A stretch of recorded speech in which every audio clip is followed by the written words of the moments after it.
Hello दोस्तों, क्या हालचाल? सब ठीक ठाक? हाँ। तो आज हम लोग स्टार्ट करने जा रहे हैं एक न्यू चैप्टर को, और वो चैप्टर है रेशियो एंड प्रोपोर्शन।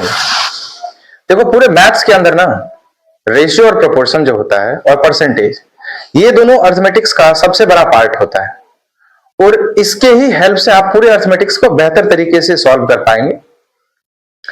तो इसीलिए ये चैप्टर बहुत इंपॉर्टेंट है। तो आज हम लोग स्टार्ट करेंगे। आज हमारा पहला क्लास है और ये रेशियो एंड प्रोपोर्शन का। तो चलिए फिर स्टार्ट करते हैं। तो मैं हूं आर्यन भारद्वाज और आप आ चुके हैं आप सहरसा जंक्शन पे। तो अपने गाड़ी को आगे बढ़ाते हैं। तो चलिए फिर हम लोग देखो, सबसे बेसिक का रेशियो से कंपैरिजन। मान लो ए रेशियो बी दिया हुआ हमको 2:5 एंड बी रेशियो सी दिया हुआ हमको 7:3। अब आपसे पूछ रहा है A ratio B ratio C क्या होगा, ये निकालना है। देखिएगा, ए रेशियो बी दिया हुआ है 2:5, बी रेशियो दी दिया हुआ हमको 7:3। हमसे पूछा है A ratio B ratio C का वैल्यू क्या होना है, ये आपसे पूछ रहा है। पहली बात, आप ऐसे सवालों के अंदर पकड़ेंगे क्या कि कुछ बात देखो, बी यहां भी दिख रहा है और बी यहां भी दिख रहा है। तो जब बी यहां भी दिख रहा है, दोनों जगह दिख रहा है, इसका मतलब बी का वैल्यू तो दोनों जगह सेम आना चाहिए ना। तो बी अगर दोनों जगह सेम आएगा, इट मींस यहां पे बी का वैल्यू देखो 5 है और यहां पे बी का वैल्यू क्या है, 3 है। कहने का मतलब ये दोनों सेम नहीं दिख रहा सर। हम ऐसा करते हैं, बी का वैल्यू ये जो 5 है, इसको आप इसमें मल्टीप्लाई करा देते हैं, और यहां जो 7 है, इसको आप इसमें मल्टीप्लाई करा देते हैं। ये क्या बन जाएगा, 7 दूना 14 और 7 पचे 35। अर्थात ए का वैल्यू 14, बी का वैल्यू 35। यहां भी देखो, बी रेशियो सी की अगर हम बात करेंगे तो 7 पचे ये हो जाएगा 35 और 5 दिया 15। मतलब अगर हम बात करें, देखो बी अब दोनों जगह बराबर आ गया, अर्थात A ratio B ratio C हमको अगर हम बात करें तो ये क्या हो जाएगा, 14:35:15। ये छोटे मोटे चीज है जो सवाल बनाते समय आपको बीच में काम आ जाएंगे। अर्थात दो नंबर को जब रिलेट किया, ए बी और B C, A B C 3 number हमारे एक साथ रिलेट हो रहे हैं, तो इस समय हम लोग इस तरीके से अपने रेशियो को एक दूसरे के साथ इंटरलिंक करेंगे। अब जरा सोचो, कभी कभी आपको ऐसा दिख जाता होगा कि मान लो 2a बराबर 3b बराबर 4c, मान लेते 2a बराबर 3b बराबर 4c। अब आपसे पूछ रहा है a ratio b ratio c का वैल्यू क्या होगा। तो आप क्या करेंगे, सबसे पहले जब a का वैल्यू निकालना हो तो आप कुछ नहीं करेंगे, b और c को मल्टीप्लाई कर दीजिए। 3 और 4 को मल्टीप्लाई कर दो, ये 12 हो जाएगा। b की बात करना, अगर b का रेशियो निकालना है तो क्या करेंगे, a और c को मल्टीप्लाई कर देंगे, 4 दूना 8 मल्टीप्लाई हो जाएगा। अगर c की बात करना हो, a और b को मल्टीप्लाई कर देंगे, 3 दूना 6 हो जाएगा। हाँ, अब अगर यहां कुछ कटने वाला है तो उसको काट पीट सकते हैं। 2 छक्का 12, 2 चौका 8, 2 तिया 6, यानी कि 6 रेशियो 4:3। ये आप इस तरीके से रेशियो को लिख सकते हैं। अब आपको कभी कभी ऐसा भी दिख जाता होगा, मान लो कह रहा भैया ए रेशियो बी दिया हुआ है 2:5 रेशियो 7:3, मान लो, एंड बी रेशियो सी दिया हुआ है 5/4 रेशियो 1/2। कह रहा है अब ए बी सी का वैल्यू निकालो, A ratio B ratio C का वैल्यू निकालो। तो आप सबसे पहले खुद सोच के देखो, अगर डिनोमिनेटर हमारे पास रहेगा तो हमारा कैलकुलेशन वैसे भी उलझा हुआ लगेगा। आप इतने सारे नंबर को मल्टीप्लाई करना पड़ेगा। इससे सबसे पहला आप अटैक यही करेंगे कि आपका जो डिनोमिनेटर है, उस डिनोमिनेटर को आपको किसी तरीके से हटाना। तो डिनोमिनेटर हटाने के लिए क्या करेंगे, देखो 5 और 3 दिख रहा है यहाँ पे, ये दोनों हट जाए, अर्थात दोनों नंबर में हम इसके एलसीएम से मल्टीप्लाई कर देते हैं, क्योंकि एलसीएम ही एक ऐसा नंबर होता है जिसमें ये दोनों आएगा। आप एचसीएफ एलसीएम पढ़े हैं तो वहां आपको ये बात समझ में आता होगा। जरा देखो 5 और 3 का एलसीएम कितना हो जाएगा, 15 से मल्टीप्लाई करेंगे, 5 5 कट गया, 3 बच जाएगा, यानी कि 3 दूना 6 रेशियो, यहां 15 मल्टीप्लाई करेंगे, 3 से 5 7 5 35। ओके, अब फिर बी रेशियो सी यहां है तो 4 और 2 का एलसीएम कितना हो जाएगा, 4 हो जाएगा। 4 यहां मल्टीप्लाई कराओगे 5 आएगा, और यहां मल्टीप्लाई कराएंगे तो 2 आ जाएगा। अब तुम सोचो, बी यहां भी है और बी यहां भी है, बी का वैल्यू यहां 35, यहां है 5, यानी कि दोनों जगह तो बी का वैल्यू सेम आना चाहिए। अर्थात हम इस जगह क्या करना होगा हमको, सर 7 से मल्टीप्लाई करना होगा। तो 7 से मल्टीप्लाई कर देंगे तो अब देखो ये 35 आ जाएगा, ये कितना आ जाएगा 14। अर्थात A ratio B ratio C का वैल्यू कितना आ जाएगा, 6:35:14। बात समझ में आ रही है। अब कभी कभी आपको 4 नंबर दिख जाएंगे। कहने का मतलब क्या हो गया, मान लो ए रेशियो बी दिया हुआ हमको 1:2, ओके, बी रेशियो सी दिया हुआ हमको 2:3, ठीक है। और सी रेशियो डी दिया हुआ हमको 1 2 3 4 कर लेते हैं, 3 4 5 रेशियो 6। यानी कि यहां पे 4 नंबर है, ए बी सी आपस में इंटरलिंक है। हमसे कह रहा अब A ratio B ratio C ratio D क्या होगा, यानी कि किसी भी दो, अगर हम चारों को निकाल देंगे तो कोई भी दो रेशियो आपको जो पूछेगा तो आप इजीली निकाल सकते हैं। देखिए ए रेशियो बी दिया हुआ 1:2, बी रेशियो सी दिया हुआ 3:4, सी रेशियो डी कितना दिया हुआ हमको 5:6। ये बहुत आसानी से आप इसको सॉल्व कर सकते हैं। एक तरीका आपको ध्यान में खाली रखना होगा, क्या, जरा देखो। अब देखो जब तुम सॉल्व करोगे ना, यहां ए भी लिखने का तुमको जरूरत नहीं पड़ेगा, आप नहीं लिखेंगे, लेकिन अभी चूंकि हम लोग बना रहे हैं तो चलो लिख लिया। फिर बीसी की बात करेंगे तो बीसी कितना हो गया 3 4, और A B B C. CD की बात करेंगे तो सीडी कितना आ जाएगा तुम्हारा 5 6। अब देखो हमको चाहिए क्या, A ratio B ratio C ratio D. देखो ए और डी आप इजीली निकाल सकते हैं। ए और डी क्या है, ये बनेगा हमारा ए और ये बन जाता है हमारा डी, यानी कि 1 या 3 3 5 15, 5 या 15 गुना 1 15, ठीक है। और डी की बात करेंगे 4 गुना 8 8 48, ए और डी तो 48 बन गया। अब बी की बात करेंगे, यहां से आ जाओ यहां, फिर इसको गुना कर दो, यहां 3 दूना 6 पंच 30। अगर सी की बात करेंगे तो यहां से आ जाएंगे यहां से आ जाएंगे यहां, 4 दूना 8 8 पंच 40। अगर कुछ कटने वाला है तो काटेंगे, कुछ कटेगा क्या, कुछ नहीं कटने वाला। अगर कुछ कटने वाला होता तो हम काट देते, बात समझ में आ रही है, अदरवाइज हम इसको ऐसे ही रहने देंगे। अब एक सवाल और लेते हैं, मतलब कहने का मतलब ये हुआ A ratio B ratio C ratio D हमारा क्या आ गया 15 रेशियो 30 रेशियो 40 रेशियो 48। अब अगर मान लो हमको सवाल पूछ दिया होता ए रेशियो सी क्या होगा बताओ, ए रेशियो सी हम निकाल देते 40 रेशियो 15। मतलब कहने का ये हुआ अगर 4 नंबर इंटरलिंक है A B B C C D, तो ये पहला जो होगा ना, मतलब ये जो पहला होगा ये बन जाएगा हमारा पहला ए, ये जो होगा दोनों हमारा बन जाएगा आखिरी वाला डी। अब बीच के दो बन गए, इसको यहां लाएंगे कोना कोनी और सीधा नीचे आ जाओगे, ये हमारा बी बन जाएगा। फिर इस दोनों को मल्टीप्लाई करेंगे, कोना कोनी यहां आ जाएंगे तो ये हमारा सी बन जाएगा। बात समझ में आ रही है। चलिए अब हम एक चीज और थोड़ा सा समझ लेते हैं, तब हम छोटे छोटे सवाल से अपना प्रैक्टिस को स्टार्ट करेंगे। देखो कभी कभी आप देखते होंगे, कह रहा है कि कोई एक आदमी है जो अपने इनकम का 30%, मान लो 3 आदमी है, ठीक। हम पहले 2 आदमी से स्टार्ट करते हैं, एक है हरी एक है बरी, ठीक है। कह रहा भैया हरी अपने इनकम का 70% खर्च कर देता है, ये एक्सपेंडिचर का परसेंटेज। बरी जो है अपने इनकम का 60% खर्च कर देता है, ओके। कह रहा है महीने के अंतिम में ये 10,000, अच्छा ये क्वांटिटी अगर कटने वाला नहीं होगा तो हम आखिरी में चेंज कर लेंगे, आप लोग थोड़ा ध्यान दीजिएगा। महीने के आखिरी में ये 10,000 बचा लेता है और ये 30,000 बचा लेता है। तो बताओ ए के इनकम और सॉरी ए नहीं हरी के इनकम और बरी के इनकम का क्या रेशियो है, ये मेरे से पूछ रहा है।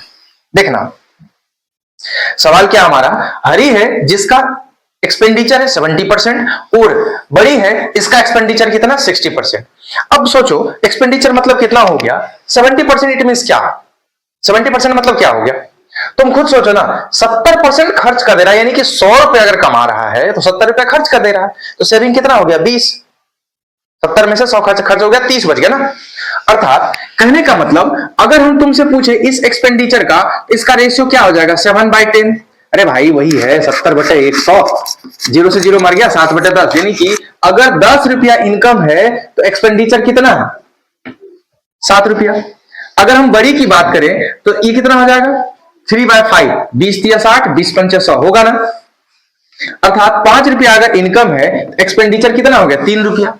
अब तुम सोचो इसका जो है इनकम है 10 रुपया, एक्सपेंडिचर है 7 रुपया, तो सेविंग कितना होना चाहिए 10 में से 7 गया तो 3 रुपया होना चाहिए। अच्छा इसका इनकम है कितना 5 और 3 रुपया खर्च है, तो 2 रुपया बचना चाहिए।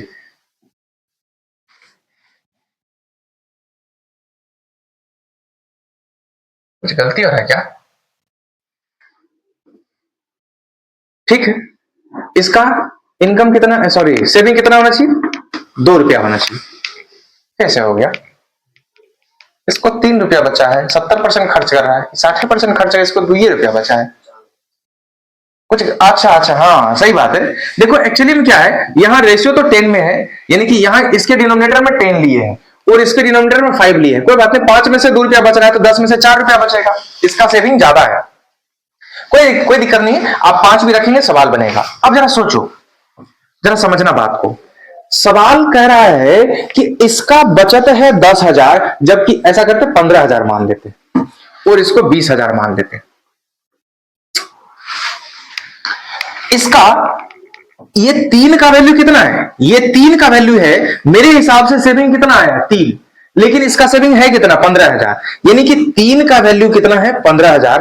अब हम कह सकते हैं 3 को 15,000 बनाने के लिए हमको क्या करना होगा, इसमें हम 5,000 से गुना करना पड़ेगा, अर्थात यही वैल्यू हमारा आया मैजिक नंबर, यही 5,000 हर किसी में गुना करना होगा, यानी कि इसका इनकम था कितना 10 गुना 5,000, कहने का मतलब 50,000 इनकम था। इसका एक्सपेंडिचर कितना था, तो 10 गुना 7, क्या हो रहा है यार, 10 गुना कहां से आ जाएगा, अबे भाई 7 है ना, 7 गुना 5,000 यानी कि 35,000।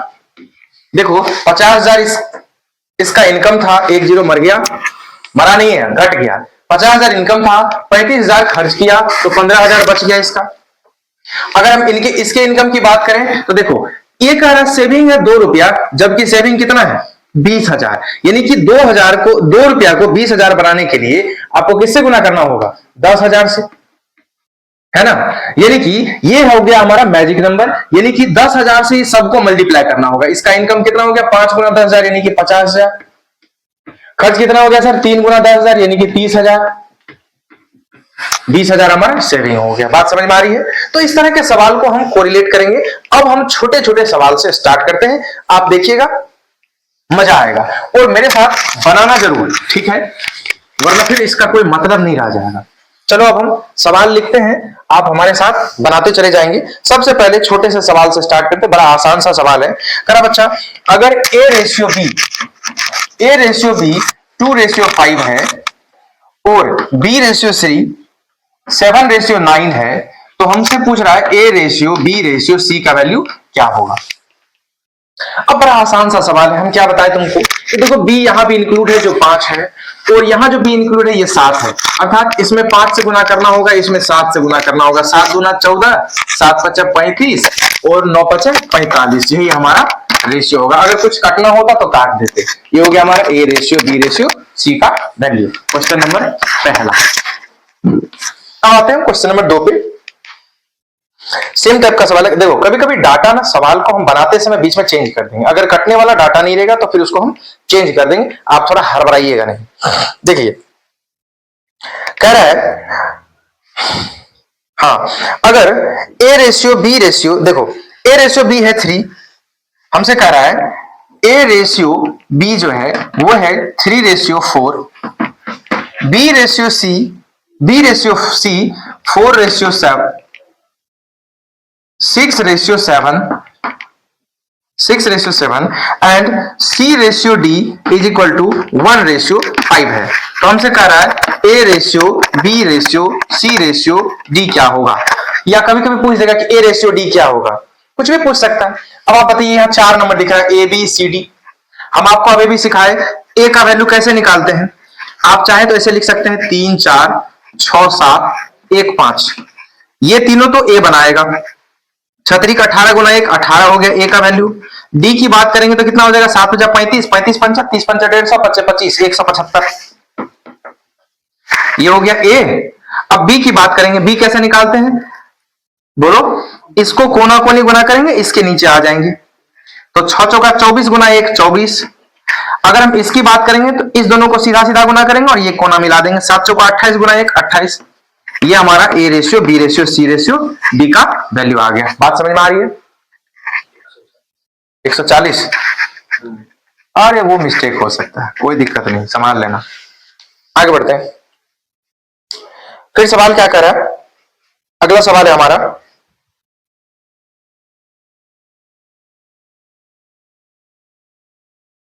आपको बोर्ड पे दिख रहा होगा, कह रहा A रेशियो B जो है, देखो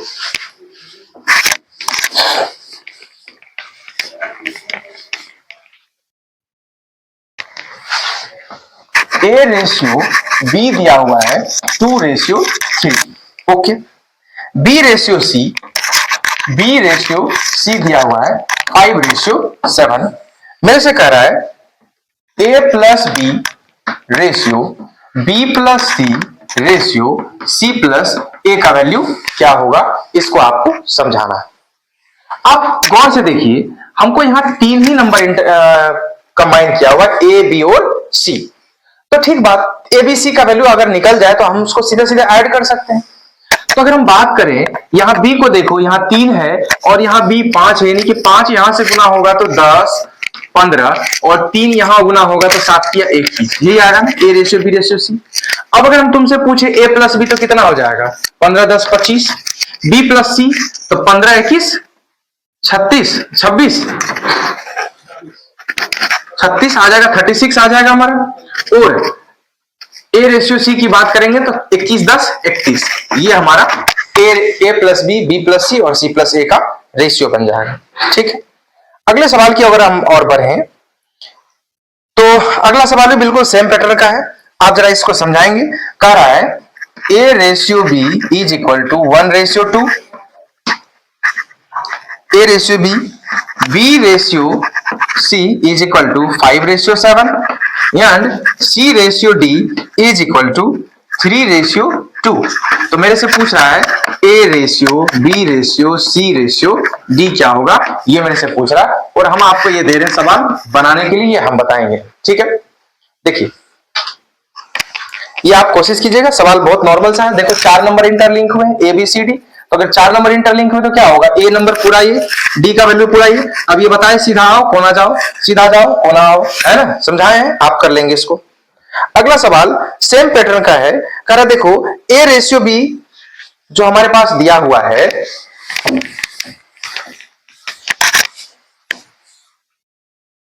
देखो कह रहा है A ratio B is equal to 2:9, 2/9 ratio 1/3। Very good. B ratio C ये हमको कितना दिया हुआ है, 2/7 ratio 5/3, comma C ratio D ये हमको दिया हुआ है 3/5 रेशियो 7/10। अब मेरे से पूछ रहा है कि बताओ A ratio B ratio C ratio D क्या होगा। थोड़ा सा सवाल को घुमाया है, सवाल में कोई जान नहीं है, आप देखिएगा। पहली बात याद रखना, जब भी कभी रेशियो आपको फ्रैक्शन में दिखाई दे, तो डिनोमिनेटर को हम लोग सबसे पहले चेंज करने का कोशिश करते हैं। डिनोमिनेटर चेंज कैसे होगा, तो डिनोमिनेटर चेंज होने के लिए आप ऐसे चीज से दोनों को मल्टीप्लाई करेंगे ताकि ये डिनोमिनेटर दोनों कर दे। तुम खुद सोच के बताओ, अगर ऐसा चीज जो दोनों काट दे, इसका मतलब इस दोनों का एलसीएम ही होगा, है ना। तो आप बताओ 9 और 3 का एलसीएम क्या होगा, 9। अगर हम 9 से यहां मल्टीप्लाई कराए तो 9 9 कट जाएगा, यहां क्या बच जाएगा 2। अगर यहां 9 से मल्टीप्लाई करेंगे तो 3 से 3 जा 9 काट दिया, यहां क्या बच जाएगा 3। अर्थात ए रेशियो बी एक्चुअली में हमको दिया है क्या, 2:3। ये डराने के लिए हमको फ्रैक्शन में दिया हुआ था। सिमिलरली अगर हम तुमसे पूछे बी रेशियो सी के बारे में, तो 7 और 3 का एलसीएम कितना हो जाएगा, 21 से यहां मल्टीप्लाई कराएंगे तो 7 3 जा 21, 3 आएगा, 3 गुना ये बन जाएगा 6 और यहां आ जाएगा 7 बचे 35। Very good. Similarly C ratio अगर हम डी की बात करें तो 5 और 10 का एलसीएम कितना आ जाएगा, 10। 5 से यहां लगाएंगे 6 और 10 तो 10 काट ही देगा, 7 आ जाएगा। अब कहने का मतलब क्या हो गया हमारा, ए रेशियो बी का वैल्यू क्या दिया है, 2:3। बी रेशियो क्या दिया हुआ सी हमको वैल्यू, 6:35 और सी रेशियो डी कितना दिया हुआ हमको, 6:7। अब अगर हम तुमसे पूछे A ratio B ratio C ratio D, अब जरा सोचो ए का वैल्यू क्या सिखाया हम आपको, इस दोनों को मल्टीप्लाई कर दो, 6 का 36 गुना 72। अगर डी की बात करें, इस तीनों को मल्टीप्लाई कर दीजिए, जो आएगा 35 दिया 105, 105 7 7 35 735 मल्टीप्लाई हो जाए, मल्टीप्लीकेशन तो संभाल लेना। अगर हम बी की बात करें, क्या सिखाया हम आपको, यहां से सीधे कोना कोनी ये हो गया 36 का 18, 18 छक 78 से 108।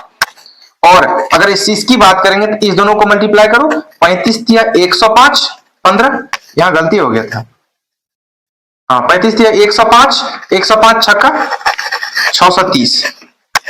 ठीक है, अगर कुछ कटने वाला होगा तो काटेंगे, नहीं कटने वाला तो हम छोड़ देंगे। मेरा कहने का मतलब हुआ, जब आपको A B B C C D दिया होगा तरीका वही होगा मेरे दोस्त।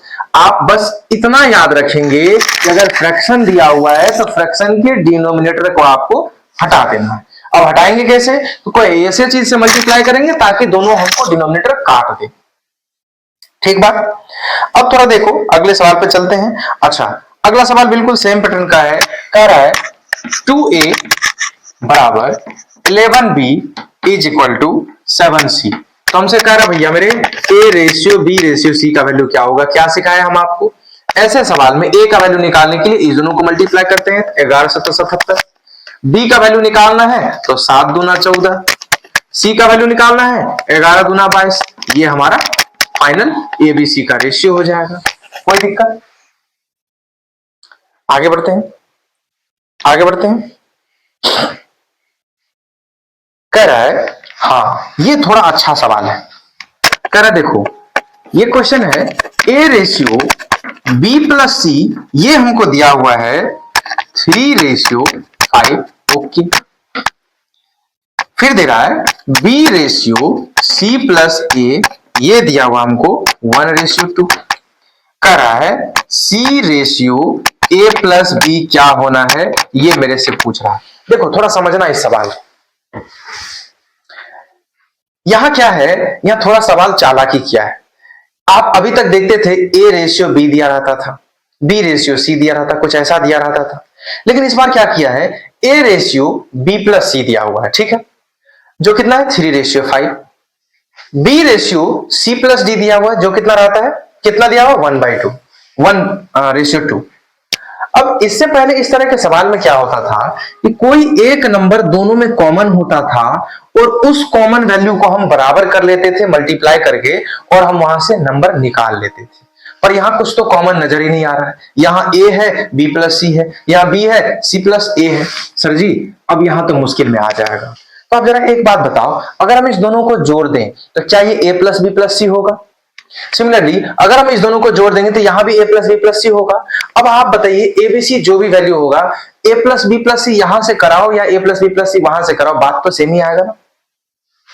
अर्थात मेरा कहने का मतलब हुआ ए प्लस बी प्लस सी यहां कितना आ गया मेरे दोस्त, 5 3 8 आ गया, और ए प्लस बी प्लस सी यहां कितना आ गया, 3 आ गया। ये तो बराबर होना चाहिए ना। अब ये कैसे बराबर होगा, अभी तो बराबर दिख नहीं रहा है। अर्थात यहां 3 से गुना होगा, कहने का मतलब हर किसी में 3 से गुना होगा। यही मैजिक नंबर हो गया हमारा। और इसको हमको बराबर करने के लिए 8 से गुना करना होगा, यानी कि 8 यहां गुना करेंगे, यानी कि यहां हर जगह 8 से गुना होगा। बात समझ में आ रही है? अब हम तुमसे पूछे कि अगर जरा देखो ए की बात करोगे तो ए का वैल्यू क्या आ गया सर, ए का वैल्यू आ गया हमको किससे गुना कर रहे हैं, 3 से, तो 3 3 9। अगर हम b प्लस सी की बात करें तो b प्लस सी का वैल्यू कितना आ गया सर, 3 से गुना करके देखो ये 15 आ गया। ठीक है सर जी। अगर हम b की बात करें तो यहां किससे गुना हुआ, 8 से गुना हुआ, 1 8 8, b की बात करेंगे तो ये 8 हो गया सर जी।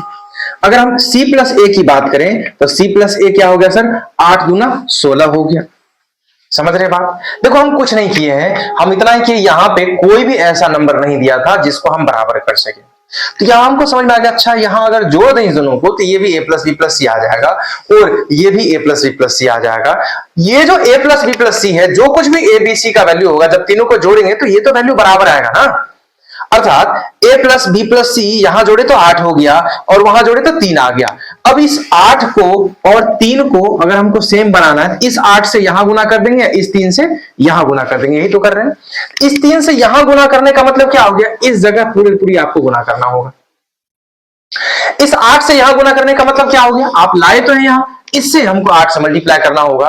तो हम देखें जैसे ही 3 से गुना किए तो a का वैल्यू क्या आ गया, 3 3 9, b प्लस सी का वैल्यू क्या आ गया, 5 3 15, b का वैल्यू यहां से क्या हो गया 1 8 8, और c प्लस a का वैल्यू कितना हो गया, 8 गुना 16 हो गया। बात समझ में आ रही है?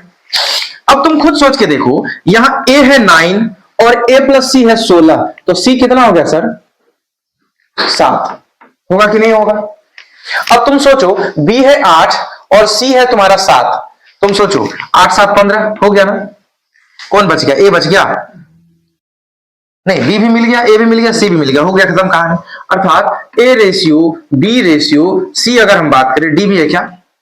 नहीं, A ratio B ratio C की बात करें तो ये हो गया 9, बी की बात कितना आ गई सर? 8 हो गया, और सी कितना हो गया हमारा? 7 हो गया। मेरा कहने का मतलब हुआ, कभी कभी सवाल में आपको ऐसे कुछ भी नहीं दिखेंगे जो कॉमन हो, जिसको हम बराबर कर सके। उस जगह हम क्या करेंगे, कुछ ऐसे चीजों को लिंक करने का कोशिश करेंगे जहां से हमारा कुछ रिजल्ट एक साथ आना शुरू हो जाए। ठीक है, तो यहां हमको दिखाई दे कि इस दोनों को जोड़े तो एबीसी आ जा रहा है, इसको भी जोड़ेंगे तो ए प्लस बी प्लस सी आ जा रहा है। इससे हमारा क्या हो गया कि हम ए प्लस बी प्लस सी सेम कर दिए, जिससे नंबर मल्टीप्लाई करना हुआ तो वो हमारा मैजिक नंबर बनेगा, और वही हमारा सब जगह मल्टीप्लाई होगा, जहां से हम सारे रेशियो को बाहर निकाल सकते हैं। तो उम्मीद करते हैं आपको सवाल समझ में आया होगा। अगर नहीं समझ में आया होगा तो आप एक बार रिवाइंड करेंगे और आप फिर से देखेंगे, आपको बेशक विश्वास हमको कि आपको समझ में जरूर आएगा। अब हम अगले तरह के सवाल पे चलते हैं। देखिएगा आप लोग, सवाल है सवाल है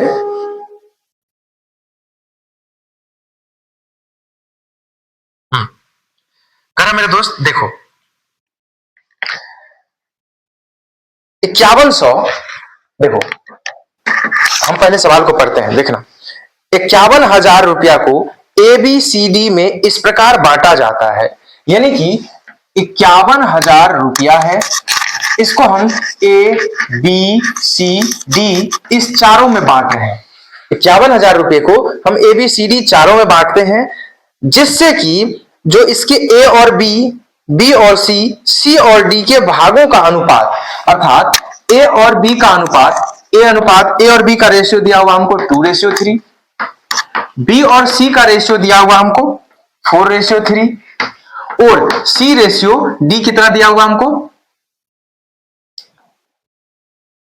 2:3। ठीक, तो मेरे से क्या पूछ रहा है, तो बी और डी के भागों का योग कितना होगा ये आपको बताना है। देखो सवाल को पहले समझते हैं। मेरे भाई कह रहा है 5100 रुपया है हमारे पास, सॉरी 51,000 रुपया है, जिसको 4 भागों में बांटना है, ए बी सी डी 4 लोगों में बांटना है। इस तरह से बांटा गया कि ए और बी का रेशियो 2:3 आया, बी और सी का रेशियो 4:3 आया, और सी और डी का रेशियो 2:3 आया। ये हमारा सवाल दिया हुआ है। तो हमको पता है सर, आप देखिए यहां 4 लोग इंटरलिंक हुए, तो हम यहां तो इजीली कर सकते हैं, 2-3 ए बी, 4-3 और 2-3। सिखाए हम आपको ए बी सी डी। ए का भाग कितना होगा मेरे दोस्त? 4 दूना 8, 8 दूना 16। डी की बात करेंगे, 3 तिया 9, 9 तिया 27। ये देखो 4 तिया 12, 12 दूना 24, 3 तिया 9, 9 दूना 18। देखो अगर गुना उना में दिक्कत हो जाए तो आप संभाल लीजिएगा। मेरा कहने का मतलब हो गया, ए का भाग हो गया 16, बी का भाग हो गया 24, सी का भाग हो गया 18, और डी का भाग हो गया 27। अब तुम खुद सोच के देखो, ये जो 51,000 रुपया है सर, यही ना चारों भाग में बांटा गया है। अर्थात अगर हम चारों को जोड़ेंगे, ये कितना मिलना चाहिए हमको? 51,000 मिलना चाहिए कि नहीं मिलना चाहिए? तो क्या ये 51,000 है? जरा देखो तो क्या हो रहा है। ये आ रहा है 16 और 24 कितना हो गया? 40। ठीक, और ये हो गया तुमको 40, 30 अब 15, 45, 40 45 85 हो गया। यानी कि 85 का वैल्यू हमको 5100 दिया गया। 85 में कितना से मल्टीप्लाई कराएंगे? देखो 85 का वैल्यू हमको दिया हुआ है 51,000, सॉरी 100 नहीं 1000। हमसे पूछ क्या रहा है, तो बताओ हमसे क्या पूछ रहा था सवाल?